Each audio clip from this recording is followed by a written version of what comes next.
Pound for pound, they were the most heavily armed fighting boats of World War II.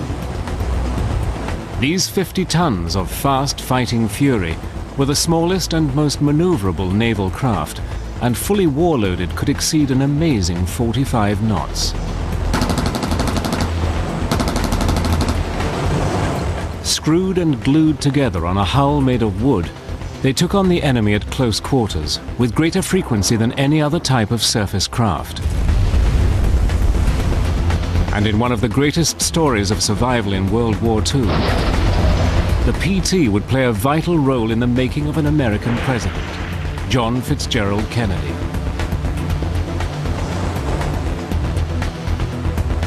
Using extraordinary archive film and color reenactments, Battle Stations goes out hunting with a ship with a sting in its tail, the Mosquito Fleet of the deadly PT boat.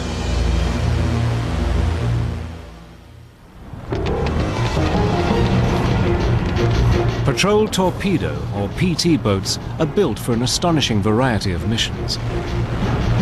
They ambush, hunt, and maraud Japanese supply barges, earning them the nickname the Devil Boats of the Night.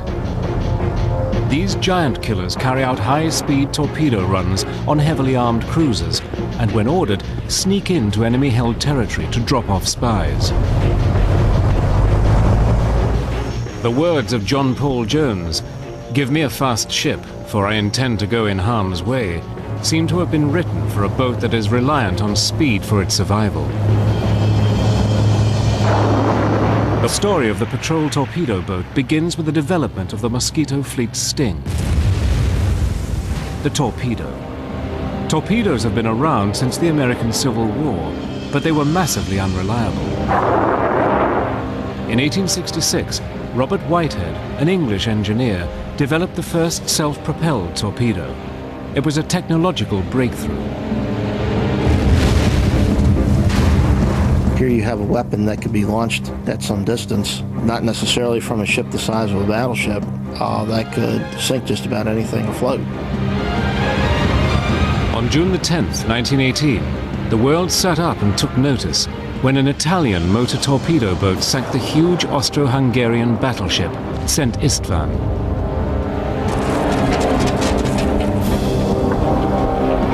Despite this spectacular success for the small torpedo boat, America concentrated on building up her fleet of big battleships and later aircraft carriers. Surrounded by deep oceans, its navy had no place for a fleet of motor torpedo boats that were designed for narrow seas and coastal waters. During the 1920s and 30s, a new pastime swept the USA: speed. Hundreds of thousands watched as adrenaline-fueled speedboat racers competed in a series of death-defying duels.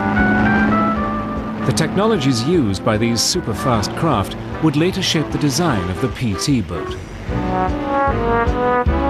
One of the leading British innovators was Hubert Scott Payne. In a legendary race of the interwar years, Scott Payne's futuristic boat, Miss Britain III, just lost out to American legend Gar Wood in his 4-engined Miss America 10. Scott Payne and Wood's futuristic craft traveled at top speeds of over 100 miles per hour. This would later take inspiration from their lightweight materials and high-octane engines to provide the PT boat with the 45 knots it would need to survive in combat.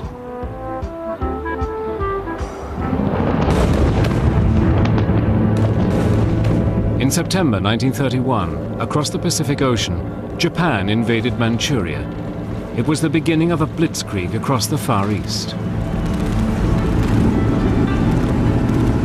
The US Navy, wary of the security of its Pacific islands, was forced to develop a fast attack craft for their defense. In 1939, the building of 8 PT boats was given the go-ahead.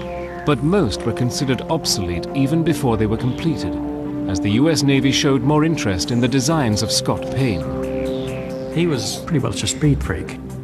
From his aviation background, he was into materials technology, lightweight structures, high-powered engines, aero engines. So he was combining the whole sort of aircraft industry and put it onto the water. He was, years ahead of other builders. By 1939, Scott Payne's latest boat, the PV-70, was impressing designers on both sides of the Atlantic. The American company Elco was keen to take a closer look. Owen Chase, the chief designer from Elco, came to the British Powerboat Company, went out on trials on the PV-70, and were just amazed at its seakeeping qualities and the way it could take large amounts of armament with relative ease. It was quite a phenomenal boat. At the same time in Europe, Hitler's Nazis had begun their onslaught. On September the 3rd, 1939, war was declared. For the US Navy, finding the right boat design had become less of a precautionary measure and was now a top priority. Just 2 days later, Scott Payne and his PV-70 arrived in New York. It was renamed PT-9 and put through its paces in front of a Navy trial board. Scott Payne himself was at the helm, and the officers that were involved in the trials was very complimentary about the handling of the boat. In January 1940, Elco started construction of 10 70-foot PT boats based on the PT-9. In July 1941, the plywood derbies were held, where the next generation of these fast attack craft were pitted against each other. Prototypes from Elco and rival companies Higgins and Huckins competed in heavy seas. But it was the Elco boat, based on Scott Payne's designs, that emerged as the victor and won the lion's share of the Navy's contracts. PT-9 was basically the prototype for all PT boats to follow. Now, that's not quite the truth, the whole truth, and nothing but the truth. Andrew Jackson Higgins had his own ideas about how a boat should be designed, but the 70-foot Elco that the PT-9 was based off of was pretty much the mainstay of the early part of the war. Elco, Higgins, and Huckins went on to build over 500 PT boats for the US Navy. An Elco 80-foot redesign was constructed to deal with heavy armament, and this became the Mosquito Fleet's main vessel. Built around a mahogany frame, the fully war-loaded 80-foot PT boat weighed in at 50 tons. Aircraft fabric soaked in marine glue was sandwiched between 2 layers of mahogany planking. This, along with nearly 500,000 screws, gave the wooden wonder its strength. Below decks, the powerhouse. 3 12-cylinder Packard engines were fed by aviation fuel stored in tanks that held 3,000 gallons. At full throttle, 500 gallons an hour were needed. The boat carried 2 twin 50-caliber machine guns. Later, a 20mm cannon was added to increase its sting against aircraft.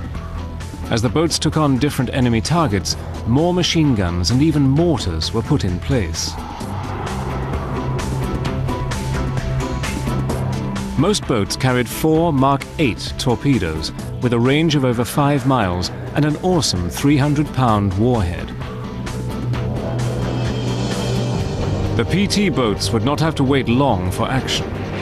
As the Japanese advanced, they would be at the heart of one of the most audacious rescue bids of the Second World War.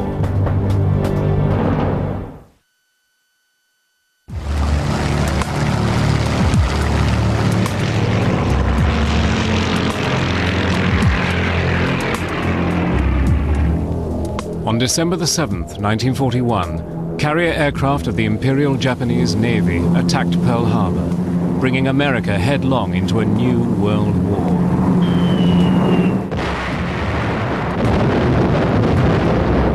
Within 55 minutes, 2,400 people were dead, and the main battle line of the American Pacific Fleet was crippled.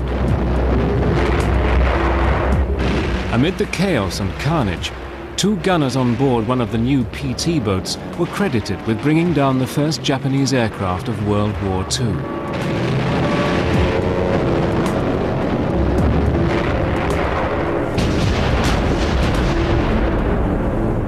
After Pearl Harbor, the Japanese embarked on an ocean blitzkrieg.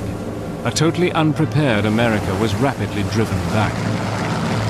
The Asiatic squadron that was based in the Philippines, all of the major naval ships were pulled back because the Navy was afraid they were going to lose them. So here you have a squadron of PT boats that is basically, they're orphans. They have no support. All their bases have been bombed. Their supplies are gone. People were desperate. There was little hope that you could get out. The question was how you would survive. In December 1941, there were just 29 PT boats in the entire US Navy. They were fighting to earn respect from a Navy that was far more concerned with its big ships. The naval hierarchy used nicknames like Spick-Hit, Plywood Wonder. It just didn't fit into their world, and they didn't want it in their world. They figured we were some joyriders on fast yachts. Before the war, the top brass was unsure of what to do with the PT boats. Many thought they should be relegated to the sidelines on support duties. But the determined fightback of Squadron 3, based in the Philippines, would change everything. Against all odds, these beleaguered boats took the fight to the Japanese. Most famously, they carried out near-suicidal torpedo attacks deep in enemy-held waters. They were led by Lieutenant John D. Bulkley, a maverick who would go on to earn the nickname the Wild Man of the Philippines. The man was a hero. What he did was done on sheer leadership and force of personality. Despite the heroics of Bulkley's Squadron 3, the Japanese juggernaut continued. By February 1942, they had advanced to the Bataan Peninsula. General Douglas MacArthur's headquarters on the fortress island of Corregidor were under threat. President Roosevelt ordered him to escape, and Squadron 3, led by Bulkley, were given the assignment. Many regarded it as mission impossible. Watson Sims was a 22-year-old radio man aboard PT-32, part of the 4-boat rescue squadron. We were to run 2 nights, hiding by day among the islands. There are thousands of islands in the Philippines. As night falls, Bulkley's PT-41 moors at the besieged Corregidor to collect General MacArthur and his family. After vowing to return to the Philippines, MacArthur and his party sneak out into Manila Bay. Waiting just beyond the island's minefields are PT boats 32, 34, and 35. They plot a course through 560 miles of Japanese-patrolled waters along the Mindoro Strait, past the islands of Panay and Negros, and on to Cagayan on the island of Mindanao, where they are to deliver MacArthur. The squadron moves out into deeper and rougher waters to avoid enemy lookouts on the surrounding islands. Below decks, MacArthur is seasick. His wife, Jean, has to comfort him through her own bouts of nausea. In the pitch black, running on wrecked engines that have gone 3 months with little repair, the PT formation begins to separate. PT-32, one of the support boats, makes a mistake that nearly ends in Bulkley's PT-41 being blown out of the water. Watson Sims was on lookout aboard PT-32. I could see way back on the horizon there was some kind of craft pursuing PT-32. And I was ordered by Vincent Schumacher, the skipper, to help throw off gasoline dumps. We were tossing off the 50-gallon drums of gasoline to try and gain speed because the boat, whatever it was gaining on us. Schumacher said, "Stand by your guns." We were prepared to fire. And to this day, I think he did say, "Commence firing." And one of the generals said, "Don't shoot, it might be somebody else." It turned out to be Bulkley with MacArthur aboard. And Bulkley was screaming, "What the hell is going on up there?" After the confusion, the squadron struggles to the midway point, Cagayan. As the boats refuel in a secluded cove, Bulkley assesses the situation. PT-35 has fallen behind and is missing, and PT-32 has no gasoline left after jettisoning its extra drums. He decides to continue the mission with just 2 boats. That evening, PT-41 and PT-34 leave the cove and immediately spot their worst nightmare, a Japanese warship. Normally they could outrun her, but in their worn-out condition, they are an easy target. Anxious minutes pass. Eventually the warship moves on. The two boats miraculously make it to their destination. After 35 sleepless hours, General MacArthur is safely delivered. Mission impossible accomplished. Later that day, even PT-35 struggles into Mindanao. MacArthur expressed his gratitude by saying, "You have taken me out of the jaws of death. The PTs have earned their keep 1,000 times over." The general was flown to Australia to begin his preparations for the fight back in the Pacific. John Bulkley was presented to the American people as a hero. PT boats are wooden craft, manned by iron men. Welcome into the service. Good luck to you, and hit 'em hard. A boat that was ignored at first had proved its worth to a skeptical navy that needed a quickly built vessel with a killer punch. Over 200 of these wooden wonders could be built in the time that it took to construct a battleship, and made out of wood, they didn't use up valuable steel resources. Hundreds of PT boats were built around the clock, in shipyards from New Jersey to New Orleans. At Melville Training Camp in Rhode Island, rookie PT boaters got the first glimpse of their new steeds. I asked one of the Navy personnel as to what kind of a boat was that was going up there. And they said, "Oh, that's the PT boats. You'll love them." From that point on, I knew I was destined to become a PT boater. 20,000 enlisted men and 2,500 officers trained at Melville over the next 5 years. The now legendary Bulkley gave the men the benefit of his experience. You men are about to begin training in one of the most fascinating and adventurous branches of the Navy. A branch in which you'll be able to come to close grips with the enemy.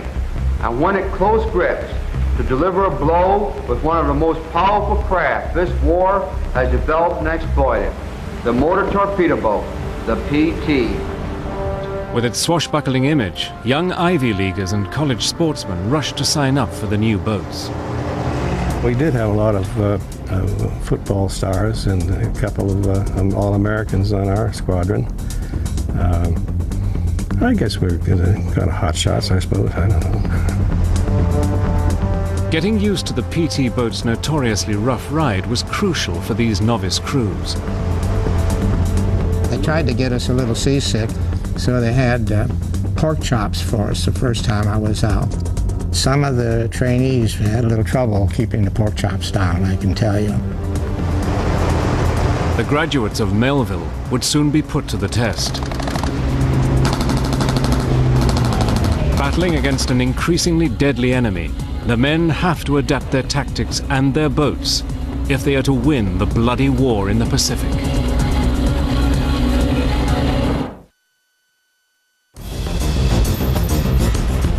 August 7th, 1942. The fight back in the Pacific begins when US Marines invade Guadalcanal.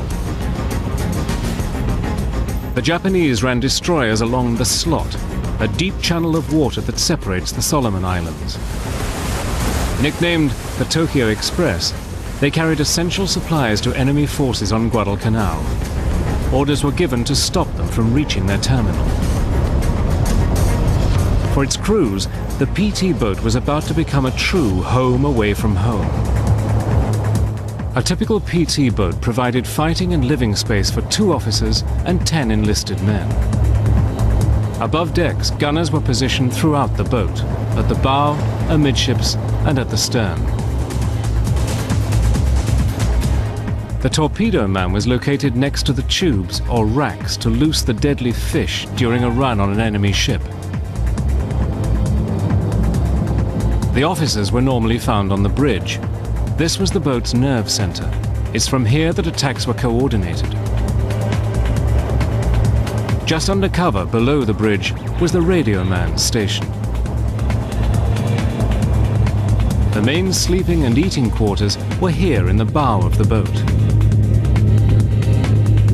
Next to the main living area were the officers' quarters, where future attacks were planned. Towards the stern was the engine compartment, where the Packards were lovingly maintained by the motor machinists. They tried to ensure that the PT boat reached high speeds from its 100-octane gasoline, but this highly flammable liquid made it vulnerable to air attack. One bullet in the fuel tanks and the whole boat could explode. Consequently, the PT boats mostly operated at night. Since the boats were not equipped with radar, everything had to be done by somebody seeing something, a glint of something, but that was about it.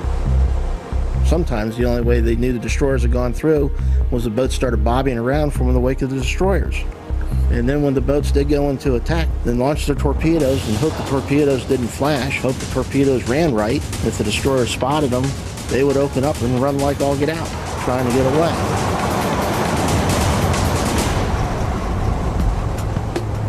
After a night taking on the Tokyo Express, the crews returned to base, where there were few home comforts. These men were at the end of the supply chain, and it showed in their ragtag uniforms. Mostly it was dungarees and shirt, t-shirt, or no shirt at all. And sometimes even they tied a gun rag around your middle and let it go with that. We would take our clothes and we'd drag them through the water so that they would be rinsed by the ocean. It was not always nice because you picked up a lot of salt in your shirts and in your pants. The boats, or a base camp made up often of tents or native huts, became home for the crews. My first night aboard, I was given a bunk, the lower bunk, and I wound up with the greatest headache I think I ever had from the heat and the humidity. From that point on, I slept topside. The small crews were a true band of brothers, led by their young officers. They're only like maybe 24 years old, and you know, their crew members are only 18 or 19 years old. In such a small boat, a special esprit de corps developed. There was not a great deal of distinction between officers and enlisted men as on the larger naval ships. I guess it was resembling bomber crews, where they had small numbers involved and became very close. You had to depend on everybody else. Crews were further united by the abilities of their on-board cook. You took your hat off when you sat down to Karpinski's food. I don't know if they were chickens or seagulls, but we had a lot of some kind of fowl. We went on an invasion, we were treated much better. We got ham and steaks. After a few days, we ran out of the ham and steaks. And we had cans of Spam. He had no limit on the Spam. Food would sometimes be accompanied by the PT boater's favorite drink, torpedo juice. Taken from the torpedo's fuel, it was nearly 100% alcohol. If you put about a teaspoonful into an 8-ounce glass, it made a pretty good drink. We had a still going quite often, and they were distilling the stuff out. It was really powerful. They put a poison in it, so you had to get that out of there. But I've known taking a loaf of bread, cutting the heels off of it, and filtering it through that. So this guy had a canteen hanging on his belt, and I said, "Man, could you give me a drink of water?" And I took a big swig out of that, and it wasn't water. It was torpedo juice, and I thought I was on fire. I just about jumped over the side. But there was little time for rest and recreation. The PT boat's attacks against the Tokyo Express had started to choke enemy supply lines into Guadalcanal. In February 1943, the Japanese were forced to evacuate. It was a turning point in the Pacific War.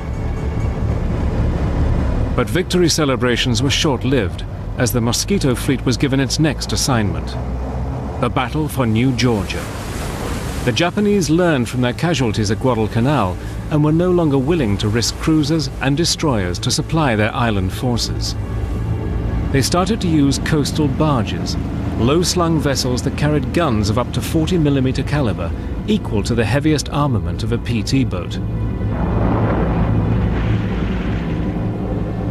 Only 4 or 5 feet of these vessels were below the waterline.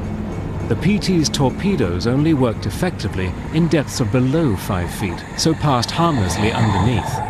The PT boaters were forced to come up with new tactics. So you had to have something else to destroy them, and so why use torpedoes? Instead we'll use guns. The 37 millimeter cannons actually came from the Air Force. That was not standard issue. Now, I'm sure the naval regulations were horrified at the idea, but we were looking for all the firepower we could get. Modifications to the PT boats transformed this swift torpedo attacker into a rugged gunboat. Torpedo tubes were removed, losing thousands of pounds in weight. This increased the speed of the boat. Machine guns and even mortars were added to the regulation armament. Armor was also fitted to provide added protection from the hail of fire from the coastal barges. These new, heavily armed vessels soon earned the nickname barge busters and were out hunting every night. We didn't see them burst into flame or anything like that. A lot of times the firing would stop and you'd say, well, either we got him, or since he didn't fire, we just assumed that he was gone. These firefights took their toll on the wooden boats as they were ripped apart by return fire. Repair was carried out alongside motherships called tenders, or by the men of the shore bases. Being a wooden hull of very simple construction, repairs were pretty straightforward. I mean, if you had a shell hole, you could patch it up or replace planks.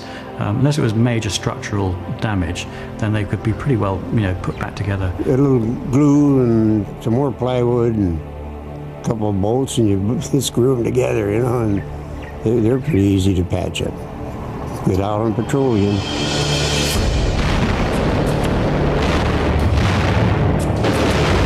Whilst the Devil boats fought their way through the hell in the Pacific, in Europe, they were at close quarters combat with Nazi Germany and its ally, Italy. These 50 tons of fast fighting fury worked closely with the motor torpedo boats of the Royal Navy that had been fighting to keep Britain's shipping lanes open. They were eager to share their giant-killing tactics with their new allies.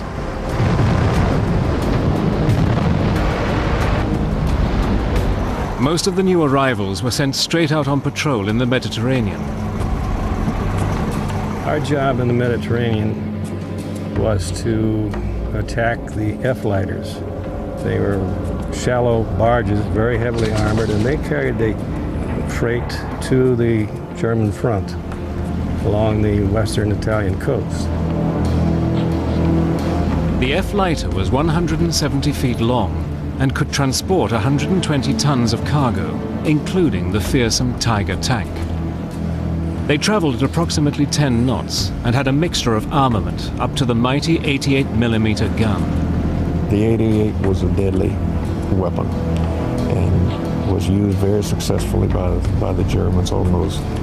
And the metal boat was very shallow draft.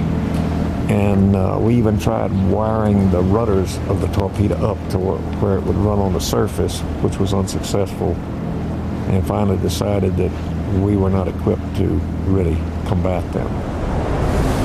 The PT boats changed tactics and concentrated on a different target, the pride of the German Navy.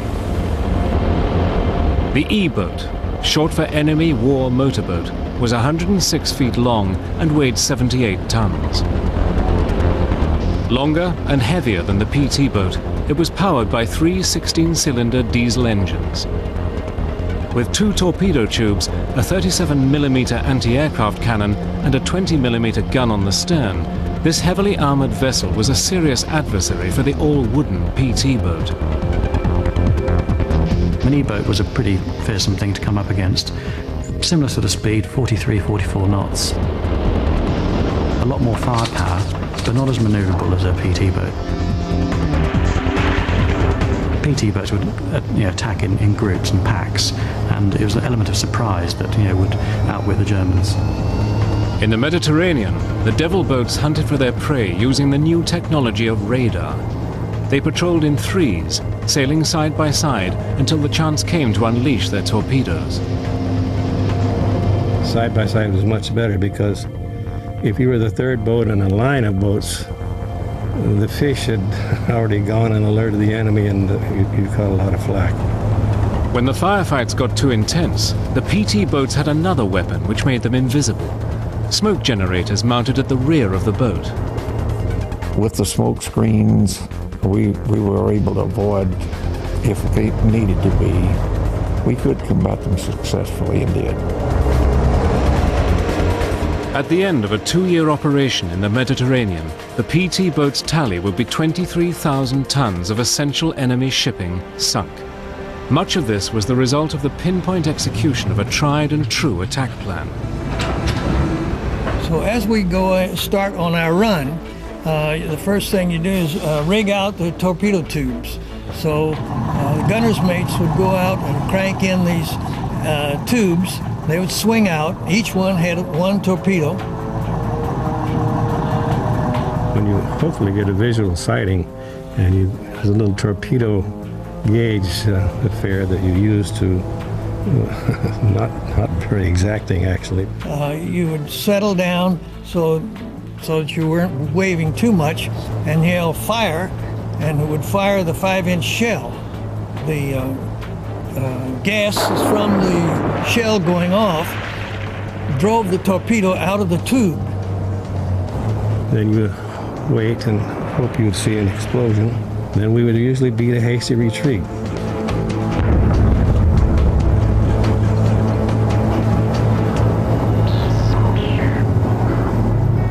In 1943, a simple innovation revolutionized the use of torpedoes by the PT boats.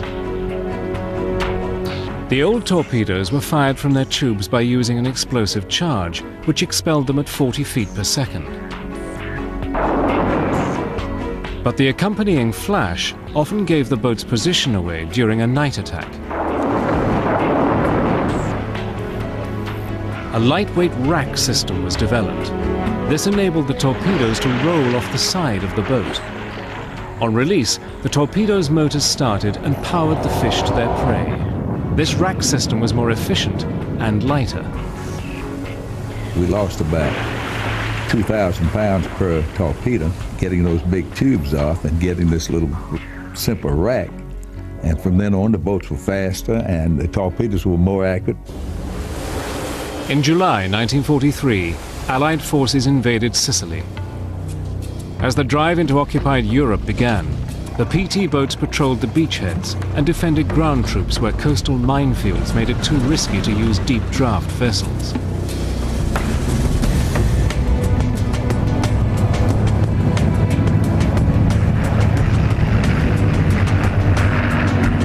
D-Day, the 6th of June 1944. The largest amphibious invasion force in history was amassed. Protecting the 5,000 Allied ships was a squadron of PT boats. Clyde Combs was a 20-year-old on board PT 515. During the invasion, the purpose of the PT boats basically initially was a screening operation for the landing forces that went into the beaches at Normandy. We were blowing up floating mines with our 50 caliber machine guns.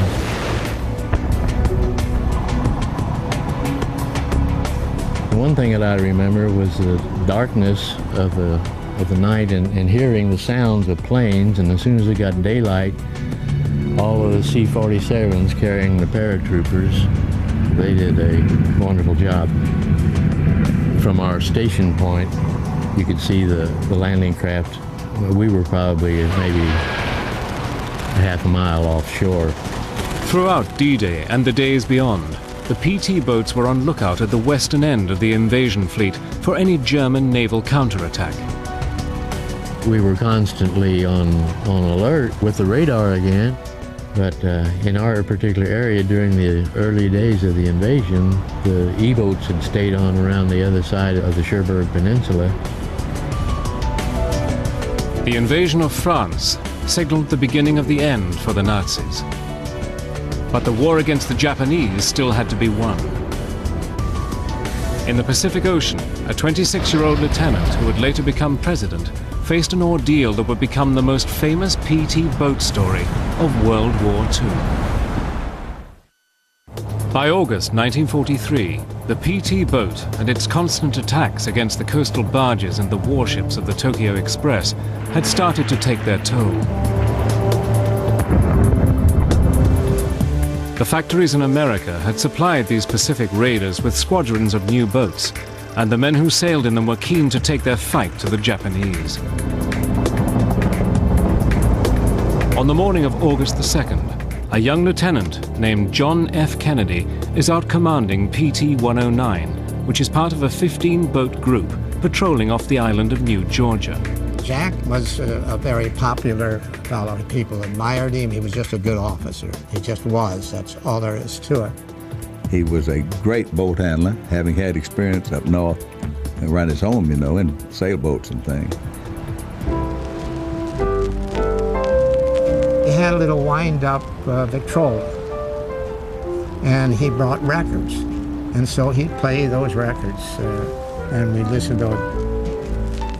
But he had an 80-foot boat that had seen lots of service. The engines just weren't in apple pie order. The constant sorties have worn out the 109, but the enemy supply lines to the Northern Solomons have to be stopped. Kennedy is out hunting again at 1 o'clock on that fateful morning. In his pack of marauders are PT boats 162 and 169. Nearby, the Japanese destroyer Amagiri has dropped off its supplies and is on a collision course with Kennedy's patrol. Accompanying the 109 is Lawrence Ogilvie, a 21-year-old gunner on board PT 162.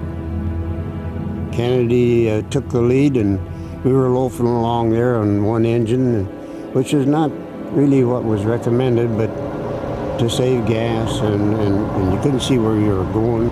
The Amagiri has to get out of these waters before daybreak, when air attacks are a real threat. It increases its speed. I saw the outline of the destroyer then right in front of me. He must have been doing about 30 knots. Suddenly, out of nowhere, before the 109 can react, the Amagiri emerges out of the black night and slices PT 109 clean in half. In a fireball, 2 of the men die instantly, and the boat's fuel tanks rupture. The sea becomes a blazing inferno. We thought that, oh man, they're gone, you know, that kind of an explosion and the fire and everything. We didn't think that they could possibly still be alive. Sam Reynolds was a young officer aboard PT 162. Yes, he just came out of nowhere and cut him in half and started firing at us, and we ran, of course, zigzagging and laying smoke, and got away from him. And we left all the 109 and the crew there, and we took off for someplace. Buoyancy keeps some of the twisted wreckage afloat, and the men crawl onto what's left of their boat. As dawn breaks, Kennedy decides to take the 11 surviving crew ashore to Plum Pudding Island, where he hopes they will not be discovered by patrols from the nearby Japanese garrison on Gizo. He leads the way, dragging a badly burned crewman with a strap of his life jacket clenched in his teeth. It takes the exhausted crew 4 hours to swim to the beach, just 3.5 miles away. The next night, Kennedy packs a revolver and lantern and swims out into the strait. He hopes to alert a rescue vessel, but is not spotted. The survivors are marooned for 4 days. Their diet of coconut dwindles, but Kennedy refuses to give up. On the 5th day, natives spot them, and Kennedy carves a message on a coconut asking for rescue, which the natives take to a US Navy base on another island. Orders are given to PT Boat 157, which picks the men up. Their terrifying week-long ordeal is finally over. Their 26-year-old lieutenant, John F. Kennedy, had risked his life to ensure his men's safety. He was hailed as a hero and awarded the Navy and Marine Life-Saving Medal. When he became president, a replica of PT 109 was paraded through Washington. The story became a classic chapter in the history of the PT boat. For the next year, the shorelines of the Solomons and New Guinea became a battlefield as the Devil boats clashed with the heavily armed barges. But starved of supplies, the Japanese retreated.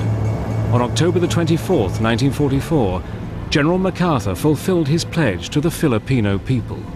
I said to the people of the Philippines whence I came, I shall return. The invasion of the Philippines began at Leyte. Protecting the invasion force were 45 PT boats that had made an incredible 1,200-mile journey from New Guinea. Japanese naval squadrons tried to burst through the Surigao Straits to the south of Leyte.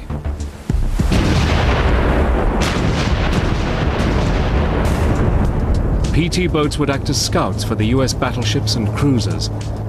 Frequently, they found themselves in the first line of defense and came under attack from enemy gunners and aircraft. When someone said there were aircraft approaching, you began to weave back and forth, and once he settled down into his approach, that's when you gave full throttle and turned one way or the other, and the whole time you tried to bring your guns to bear. But we would never stay long enough for him to line up. On March the 2nd, 1945, PT boats proudly took General MacArthur back to Corregidor, from where he'd escaped nearly 3 years earlier. The Mosquito fleet had come full circle. The PT boats continued the fight until the final victory over Japan. But there was no place for them in the post-war fleet. Built out of wood, not metal, there was no way they could be mothballed for future use. So in September 1945, on a small island in the Philippines, most of the PT boat Pacific Fleet were lined up on the shore. I had been assigned to Base 17, and at that time that was where they had brought a lot of these boats onto the beach. Without ceremony, one by one, the PT boats were set ablaze. You just kind of piled them up like kindling wood and burned them. You did all you could to protect that boat for the time that you were on it, and then to just see it burn, you know, like it was nothing, you know, that's kind of hard. Maybe you could compare it to a wonderful automobile that you had, and you saw the thing crushed to pieces or something, you know, a sadness maybe. Obviously, there's a certain communication between you and the boat, and then to see it go up in flames, it just didn't seem right. 121 boats were destroyed in this vast funeral pyre at Samar Island. It was an ungracious end for a boat that had done such an amazing job.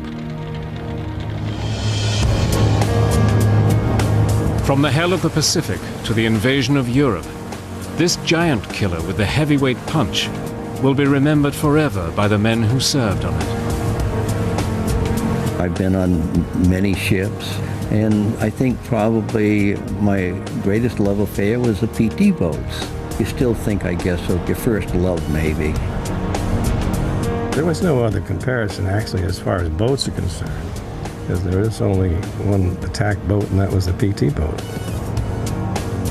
I think they were very successful, and as far as I was concerned, played a most important part in World War II.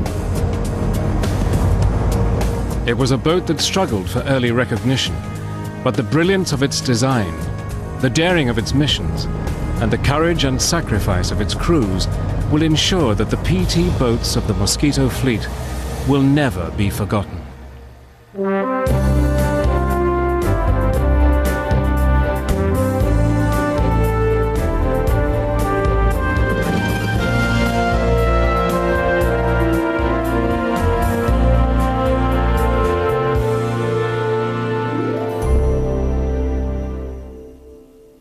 You have a weapon that could be launched at some distance, not necessarily from a ship the size of a battleship, that could sink just about anything afloat.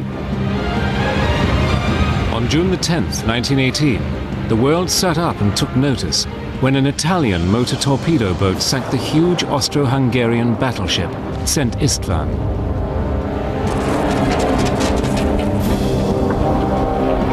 Despite this spectacular success for the small torpedo boat, America concentrated on building up her fleet of big battleships and later aircraft carriers. Surrounded by deep oceans, its navy had no place for a fleet of motor torpedo boats that were designed for narrow seas and coastal waters. During the 1920s and 30s, a new pastime swept the USA: speed. Hundreds of thousands watched as adrenaline-fueled speedboat racers competed in a series of death-defying duels. The technologies used by these super-fast craft would later shape the design of the PT boat. One of the leading British innovators was Hubert Scott Payne. In a legendary, the Mosquito fleet of the deadly PT boat.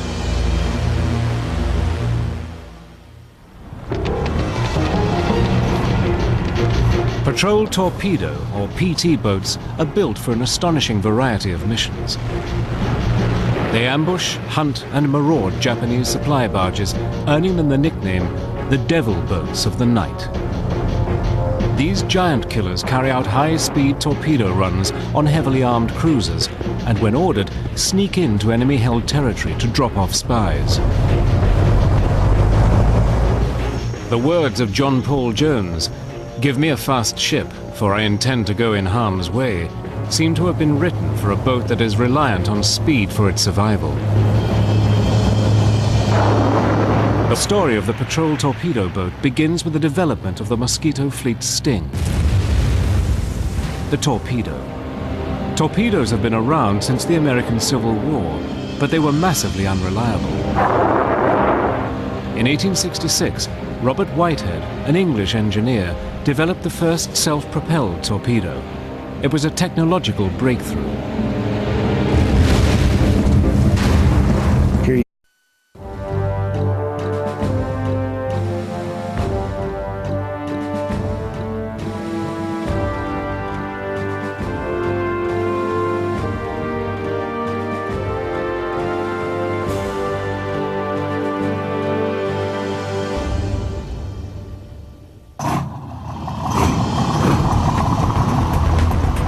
Pound for pound, they were the most heavily armed fighting boats of World War II. These 50 tons of fast fighting fury were the smallest and most maneuverable naval craft, and fully war-loaded could exceed an amazing 45 knots.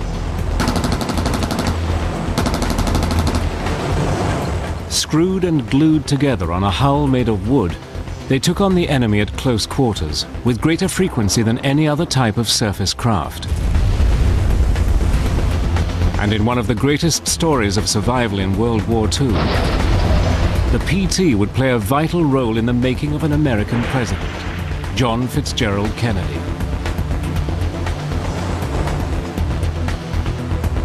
Using extraordinary archive film and color reenactments, Battle Stations goes out hunting with a ship with a sting in its tail. High-powered engines, aero engines, so he was combining the whole sort of aircraft industry and put it onto the water. He was, years ahead of other builders.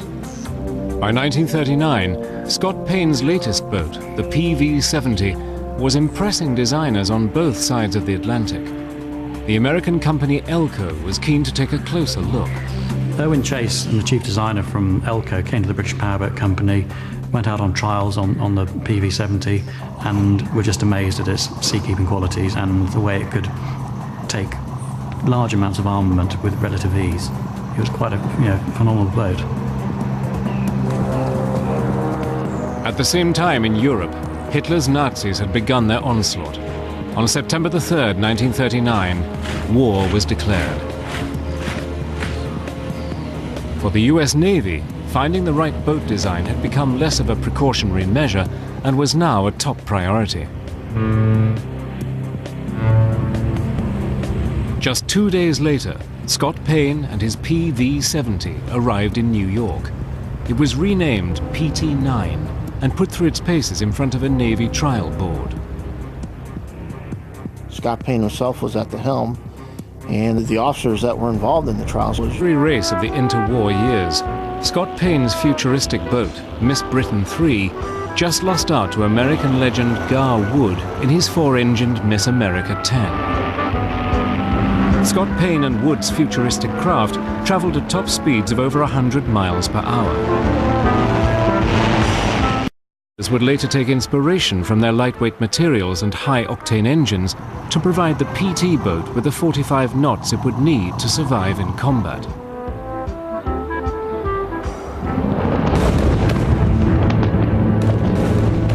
In September 1931, across the Pacific Ocean, Japan invaded Manchuria. It was the beginning of a blitzkrieg across the Far East.